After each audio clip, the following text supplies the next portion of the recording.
Fala galera, aqui é o Sandro do canal Vinil na Parede, tudo bem com vocês? Então mais um vídeo do canal. Então pessoal, o que me fez tocar nesse assunto, né? Então lá, há uns 2 anos atrás, acho que no final do primeiro ano meu do canal, eu fiz uma experiência que foi comprar vários discos na iMusic, né? E para tentar revendê-los, mas na verdade não era na iMusic, era na Juno. Então na época não se conhecia, ou não se tinha conhecimento da iMusic. Então eu fiz uma grande aquisição mais ou menos em setembro para outubro, né? E o que aconteceu? Todos sabem que a Juno tinha preços muito bons, mas demorava muito a entregar pela modalidade do frete deles, né?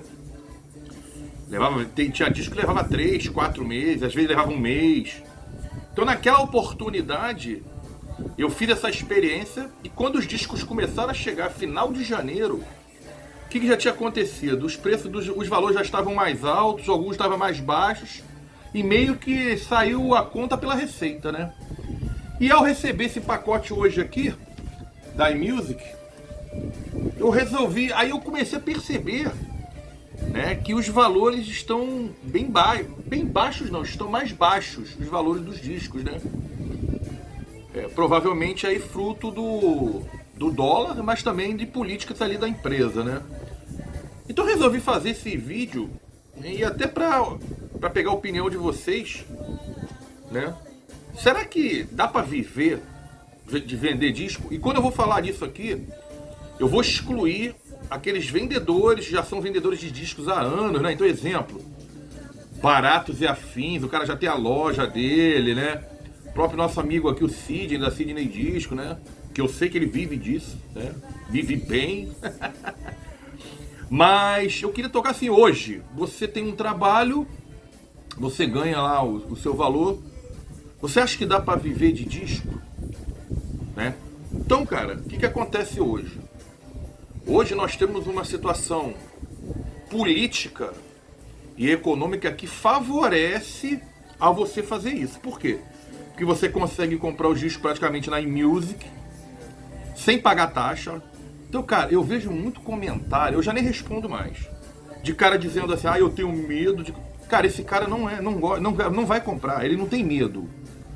Simplesmente o cara não quer comprar, né? Porque eu já comprei, sem brincadeira, mais de 100 discos na iMusic, eu nunca fui taxado. Eu fui taxado uma vez na Groovesland, que eu também comprei mais de 30 discos e não fui taxado. Nem na Juno. Na Juno, os discos que eu fui taxado foram aqueles que eu comprei via FedEx, né? Que já são taxados automaticamente, né? Porque entra já direto para a Receita Federal. Então, pessoal, o que eu penso hoje disso? É muito arriscado. Primeiro é o seguinte, o pessoal fala muito de nicho de mercado, mas tudo tem nicho de mercado, tudo, né? Então, o cara, o nicho de comprador de disco é pequeno, o nicho de qualquer coisa é pequeno, né? Se você parar para pensar em termos de população, tirando aí o carro e o telefone celular e a TV, pô, a maioria das coisas, cara, a camisa, tem gente realmente que dá um valor grande em uma camisa, num sapato, né? O que eu venho a questionar, né? Será que essa volta do vinil vai durar? Recomeçou em 2015, mais ou menos 2014, né? Será que em 2000 e daqui a uns 5, 10 anos vai continuar essa volta, né? E eu brinco muito assim, cara, a minha geração, que foi a geração que ouviu o disco de vinil, tá ficando velha, né?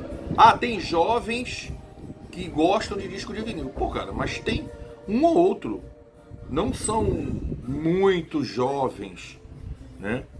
Então a tendência disso é cada vez ter menos gente, né?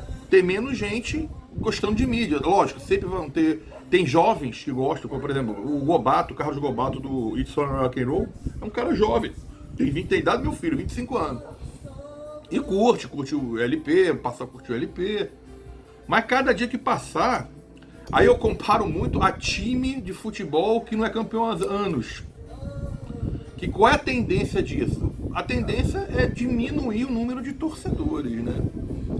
Então eu vejo assim, a venda de disco como um complemento de renda é bem interessante, né? É bem interessante. Por quê? Porque você já tem o seu salário, você consegue hoje com as redes sociais manipular e comprar, divulgar e vender via correio, via remessa, né? Eu fiz aqui vários testes, até porque eu sou um cara que eu não consigo ficar parado, né? Então eu vendi disco por vídeo no YouTube, eu vendi disco por leilão no WhatsApp, eu vendi disco por feira e eu vendi disco por rifa. Então são vários métodos de você conseguir vender os seus discos, né? Que você tem um alcance bom. Se você tiver tempo e saco para divulgar, por exemplo, aquela rifa, né, eu vendi mais de 1.100 números, só usando o celular. Divulguei ali no Instagram, dei uma turbinada do Instagram de R$20 e consegui, né? Lógico, não é toda hora que você vai conseguir isso, até porque o povo não vai sair comprando. E outro empecilho, muita gente já consegue importar. Antigamente, até pouco tempo atrás, uns 2, 3 anos atrás, pouca gente sabia trabalhar com importação. Hoje é muito fácil, cara. Os sistemas informáticos, então você compra no eBay, você compra na Moeba, você compra na Juno, você compra na Emil, você compra na Grooveland, você compra de cara no exterior, entendeu? Então hoje, né, apesar de ter hoje, que eu tô falando no ano de 2023, ter uma boa demanda, mas também tem muita gente que já sabe fazer isso, né? Então eu acho assim, você parar tudo que você tem para criar uma loja de discos, por exemplo, eu acho arriscado. Ah, mas eu conheço os que tem, conheço vários, mas geralmente esse cara já tem uma estrutura de outra coisa. Ele não simplesmente largou o emprego, vou montar uma loja, não. Ele tinha um outro negócio, ele montou a loja de discos. Ou ele já vinha... Eu tenho um caso aqui, eu não sei se eu contei isso aqui, lá em Curitiba. Eu uma vez entrei numa loja de discos, quando eu fui conversar com o dono, o cara era médico. Mas médico mesmo, médico, tinha consultório. Aí eu perguntei, pô, ele não, cara, uma vez eu tava ouvindo o disco aqui na minha loja, eu montei esse espaço aqui, que meus filhos nasceram, eu montei esse espaço aqui, e um dia entrou uns caras aqui e falaram, pô, tu vende disco? Eu comecei a vender os discos. E como eu viajava muito a congresso, eu comecei a comprar disco na Alemanha, para ele e para revender. Resumo da história. Hoje, eu já saí de Curitiba, já tem uns 4 anos. Hoje ele montou uma loja na galeria da rua 24 horas, cara. E o cara continua sendo médico. Mas ele, ou seja, ele já tinha uma base para fazer isso. Entendeu? Agora, você começar do zero, porque geralmente para começar do zero você tem que ter uma grana. E tu vai investir na grana para toda a estrutura de propaganda, estrutura de compra. Você tem uma grana para girar o dinheiro, porque você vai comprar o disco, você não vai sair vendendo. Esses discos que eu comprei há 2 anos, eu levei bastante, e eram discos conhecidos. Era Guns N' Roses, era Roger Waters, era Iron Maiden, era Metallica. E eu levei tempo para vender. E no final, como levou muito tempo para chegar, o que não acontece hoje, por causa da iMusic, o que aconteceu? Praticamente eu tirei o que eu tinha gasto, cara. Pra mim, naquela época, não funcionou. Então eu queria que vocês deixassem a opinião de vocês aqui, né? Questionamentos, né? O que vocês acham? Dá pra viver? Dá pra viver de tudo, né? Dá pra viver de catar lata na praia e vender e ter dinheiro. E uma frase que eu ouvi de um cara... ele fala assim, o cara perguntou, pô, dá pra viver de música? A resposta do cara, depende da vida que você acha que você quer viver. Aí ele, 8 mil reais, dá pra você viver? 5 mil reais, dá pra você viver? 20 mil reais, dá pra você viver? Então tem gente que vive com salário mínimo, né? Então, qual o valor que você acha que você vai viver bem? Bem com as suas condições, o que você acha? Entendeu? Eu achei uma resposta interessante. Dá pra viver, mas viver como? Né? Foi até o guitarrista do Angra, Marcelo não sei o que. Né? Então o cara perguntou, dá pra viver de música? Ele falou assim, cara, eu vivo do Angra e vivo dos cursos que o Angra me proporcionou quando eu entrei pra banda, das divulgações dos meus produtos, etc. Mas ele falou, se fosse só a banda, ele, não sei. Pra vida que eu quero. Entendeu? Então, pessoal, eu fiz esse vídeo aqui pra galera pensar, cara. Né? Eu tive uma experiência, né, dessas de vender. E eu falo pra vocês, cara, principalmente vender na rua. Cara, vender é uma dádiva, cara. O cara tem que saber, né? Por exemplo, é um dos vídeos mais vistos, aquela feira de vinil que eu fui, fiz toda uma preparação, minha namorada. Pô, no dia da feira eu vendi 2 discos. 2 discos. Só que eu fiz, eu divulguei no Instagram, muita gente passou e viu, né? E muita gente na segunda-feira, a feira foi no domingo, na segunda-feira eu tinha vendido tudo. Mas vendi com o quê? Com um vídeo que eu fiz da feira e com a galera que passou lá e viu. Tinha gente que passava lá e falava, ainda tem disco de vinil, que legal, cara.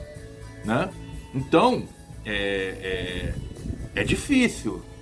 Mas se o cara se dedicar, né, ele vai ter tempo para fazer isso, talvez valha a pena. Tá ok? Então, estão querendo saber o que tem aqui, né? Vou fazer um unboxing aqui para vocês. Chegou hoje.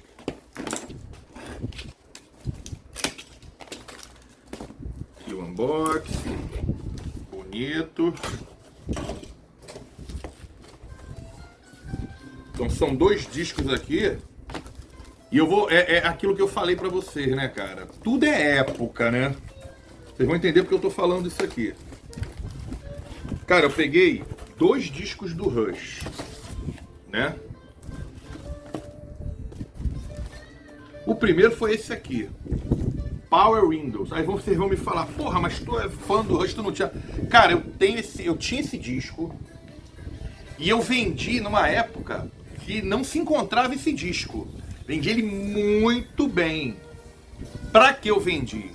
Pra dar um upgrade no meu set de som. Na época, a parte desse dinheiro eu comprei essa cadeira aqui, porque essa cadeira aqui foi 3 mil reais.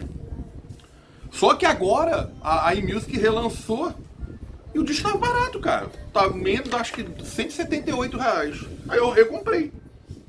Aí, ó. Entendeu?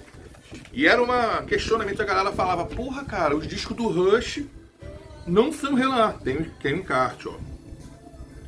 E é idêntico ao que eu tinha, ó. Ele é menorzinho, cara. Normalmente ele é menorzinho, ó. Né? Então, pessoal, o pessoal reclama, pô, os discos do Rush, não são, alguns ainda não foram. Então nessa época eu vendi esse e vendi o Permanente Waves que eu já recomprei, né? E o outro, pessoal, é essa versão do Signals, o Picture Disc. Ó, maravilhoso. Pô, cara, e eu vou falar pra vocês, eu não gosto de disco sem a capa, né? Deixa eu abrir aqui.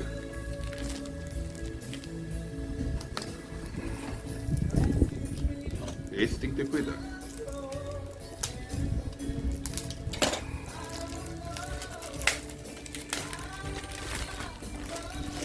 Ele vem uma pré-capa.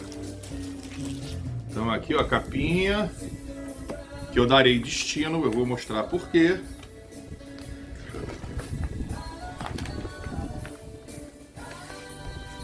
Ó, lindo, né?